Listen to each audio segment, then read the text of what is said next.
ಮಾತಾಡಬಹುದಾ ವೀರೇಶ್? ಹೇಳಿ ವೀರೇಶ್, ಏನ್ ತೊಂದ್ರೆ? ಹಾ ಹೇಳಿ, ಸ್ವಲ್ಪ ಜೋರಾಗಿ ಮಾತಾಡಿ, ಟಿವಿ ವಾಲ್ಯೂಮ್ ಮ್ಯೂಟ್ ಮಾಡಿ. ಸರ್ ನಮ್ದು ವೀರ್ಯಾಣು ಕಮ್ಮಿ ಇದೆ ಸರ್. ಏನ್ ಮಕ್ಕಳಾಗಿಲ್ವಾ? ಇಲ್ಲ ಸರ್, 12 ವರ್ಷ ಮದುವೆ ಸರ್. ಮದುವೆ 12 ವರ್ಷ. ಇನ್ನು ಮಗು ಆಗಿಲ್ವಾ? ಇಲ್ಲ ಸರ್. ಹಾ ಹಾ, ಎಷ್ಟಿದೆ ವೀರ್ಯಾಣು ಸಂಖ್ಯೆ ಎಷ್ಟಿದೆ? ಗೊತ್ತಿಲ್ಲ ಸರ್. ಮತ್ತೆ ಕಮ್ಮಿ ಇದೆ ಅಂತ ಹೆಂಗೆ ಹೇಳ್ತೀರಿ? ಅದು ಇದನ್ನು ಟೆಸ್ಟ್ ಮಾಡ್ತೀವಿ ಸರ್. ಹಾ ಇಲ್ಲ ಸರ್, ಇನ್ನೂ ಕಮ್ಮಿ ಇದೆ. ಕಡಿಮೆ ಇದೆ ಅಂದ್ರೆ ಗೊತ್ತಾಯ್ತು, ನೀವು ರಿಪೋರ್ಟ್ ನೋಡ್ಲಿಲ್ವಾ? ರಿಪೋರ್ಟ್ ನೋಡಿ ಗೊತ್ತಾಗಿಲ್ಲ ಸರ್. ಓದಿದ್ದೀರಾ ನೀವು? ಏನು ಓದಿದ್ರಿ?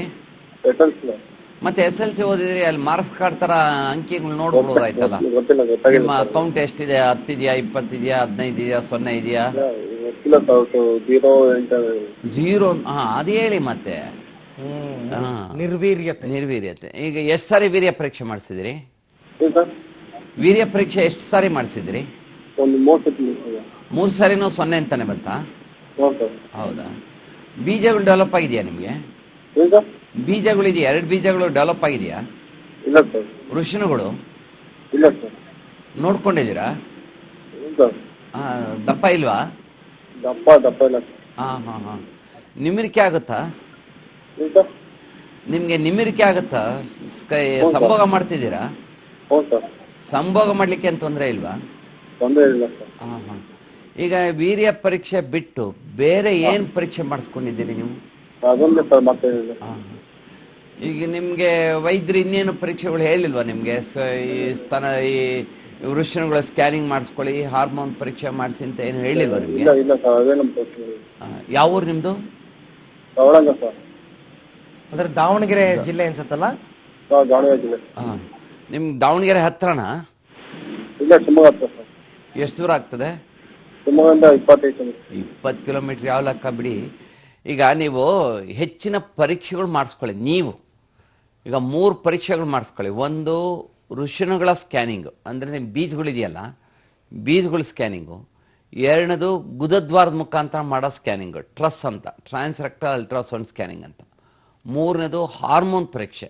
ಈ 3 ಪರೀಕ್ಷೆಗಳನ್ನು ನಿಮ್ಮ ಕುಟುಂಬ ಇದ್ರನ್ನ ಹೇಳಿ ಬರ್ಕೊಡ್ತಾರೆ. ಈಗ ನನಗೆ ಹೆಚ್ಚಿನ ಪರೀಕ್ಷೆಗಳು ಮಾಡಿಸ್ಕೊಡಿ, ಬರ್ಕೊಡಿ ಅಂತ. ನೀವು ನಿಮ್ಮ ಹತ್ರದ ಊರಿಗೆ ಹೋಗಿ, ದಾವಣಗೆರೆ ಆಗ್ಬೋದು ಅಥವಾ ಇನ್ಯಾವುದೇ ಹರಿಹರ ಆಗ್ಬೋದು ಅಥವಾ ಯಾವುದಾದ್ರು ದೊಡ್ಡ ಊರಿಗೆ ಹೋಗಿ, ಯಾವುದೇ ಒಂದು ಡಯಾಗ್ನೋಸ್ಟಿಕ್ ಸೆಂಟ್ರಿಗೆ ಹೋಗಿ, ಪ್ರಯೋಗಾಲಯಕ್ಕೆ, ಅಲ್ಲಿ ಈ ಪರೀಕ್ಷೆಗಳನ್ನು ಮಾಡ್ತಾರೆ. ಆ ವರದಿಗಳನ್ನ ನಮಗೆ ಕಳಿಸ್ಕೊಡಿ. ಇಲ್ಲಿ ಏನಾಗಿದೆ ಅಂದರೆ ನಿಮಗೆ ವೀರ್ಯೋತ್ಪಾದನೆ 0 ಆಗಿದೆ, ಅಂದರೆ ನಿರ್ವೀರ್ಯತೆ ಇದೆ, ಆಜೋಸ್ಪರ್ಮಿಯಾ ಅಂತೀವಿ. ಈಗ ಮೊದಲನೇದಾಗಿ ನಿಮಗೆ ಈ ಕಾರಣ ಕಂಡುಹಿಡಬೇಕು. ಏನಕ್ಕೋಸ್ಕರ ನಿಮಗೆ ವೀರ್ಯೋತ್ಪಾದನೆ 0 ಆಗಿದೆ, ನಿಂತೋಗಿದೆ ಅನ್ನೋದು. ಅದು ಕಾರಣ ಸಿಕ್ಕಿದ್ರೆ ಚಿಕಿತ್ಸೆ ಕೊಡೋದು ಸುಲಭ. ಇಲ್ಲ ನನಗೆ ಇವೆಲ್ಲ ಪರೀಕ್ಷೆಗಳೆಲ್ಲ ಬೇಡ ಅಂದರೆ ನೇರವಾಗಿ ನಿಮ್ಮ ಶ್ರೀಮತಿಯವ್ರನ್ನ ಕರೆದುಕೊಂಡೋಗಿ ಯಾವುದಾದ್ರೂ ಒಂದು ಕೃತಕ ಗರ್ಭಧಾರಣ ಕೇಂದ್ರಕ್ಕೆ ಕರ್ಕೊಂಡೋಗಿ, ಅಂದರೆ ಇನ್ಫರ್ಟಿಲಿಟಿ ಸೆಂಟರ್ಸ್ ಅಂತ ಇರ್ತದೆ. ದಾವಣಗೆರೆಯಲ್ಲೂ ಸುಮಾರು ಇದೆ, ಹರಿಹರದಲ್ಲೂ ಇದೆ. ಕೃತಕ ಗರ್ಭಧಾರಣ ಕೇಂದ್ರ ಅಂತ ಕೇಳಿ ನಿಮ್ಮ ವೈದ್ಯರನ್ನ, ನಿಮ್ಮ ಕುಟುಂಬ ವೈದ್ಯರನ್ನ ಕೇಳಿದ್ರೆ ಅವ್ರು ಬರ್ಕೊಡ್ತಾರೆ.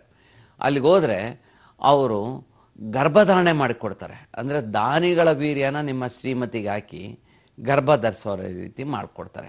ಅಂದರೆ ಅದಕ್ಕೆ ಡೋನರ್ ಇನ್ಸೆಮಿನೇಷನ್ ಅಂತೀವಿ, artificial insemination using donor sperms ಅಂತ. ಅಂದರೆ ದಾನಿಗಳ ವೀರ್ಯವನ್ನು ಉಪಯೋಗಿಸಿ ಕೃತಕ ಗರ್ಭಧಾರಣೆ ಮಾಡೋದು. ಇದು 2ನೇ ಮೆಥಡ್, ನೇರವಾದ ಮೆಥಡ್. ಇಲ್ಲ ನನಗೆ ದಾನಿಗಳ ವೀರ್ಯ ಬೇಡ ಅಂದರೆ ನಿಮ್ಮನ್ನೇ ಹೆಚ್ಚಿನ ಪರೀಕ್ಷೆಗೆ ಒಳಪಡಿಸಿ, ಅಂದರೆ transrectal ultrasound scanning, TRUS, scrotal scanning, ವೃಷಣಗಳ ಸ್ಕ್ಯಾನಿಂಗ್, ಗುದದ್ವಾರ ಸ್ಕ್ಯಾನಿಂಗು, ಜೊತೆಗೆ ಹಾರ್ಮೋನ್ ಪರೀಕ್ಷೆ, ಈ 3 ಮಾಡಿಸಿದ್ಮೇಲೆ ಇವ್ರಿಗೆ ಚಿಕಿತ್ಸೆ ಕೊಡ್ಬೋದು ಆಗೋದಕ್ಕೆ. ಅಂದರೆ ಕಾರಣ ಸರಿಯಾದ ಸಿಕ್ಕಿದ್ರೆ. ಅದು ಇದು ಕಾರಣ ಸಿಕ್ಕದೇ ಇದ್ರೆ, ಬೇರೆ ಏನೂ ಕಾರಣ ಇಲ್ಲದೆ ಇದ್ರೆ, ಆಗ ಏನಾದರೂ ಜೆನೆಟಿಕ್ ಕಾರಣ ಇದ್ರೆ, ಅಂದರೆ ವಂಶ ಪಾರಂಪರ್ಯ ಏನಾದರೂ ತೊಂದರೆ ಇದ್ರೆ, ಆಗ ಇವರಿಗೆ ಚಿಕಿತ್ಸೆ ಕೊಡೋದಕ್ಕೆ ಕಷ್ಟ ಆಗುತ್ತೆ. ಆಗ ಟೆಸ್ಟ್ ಬೇಬಿ ಮಾಡಬೇಕಾಗುತ್ತೆ.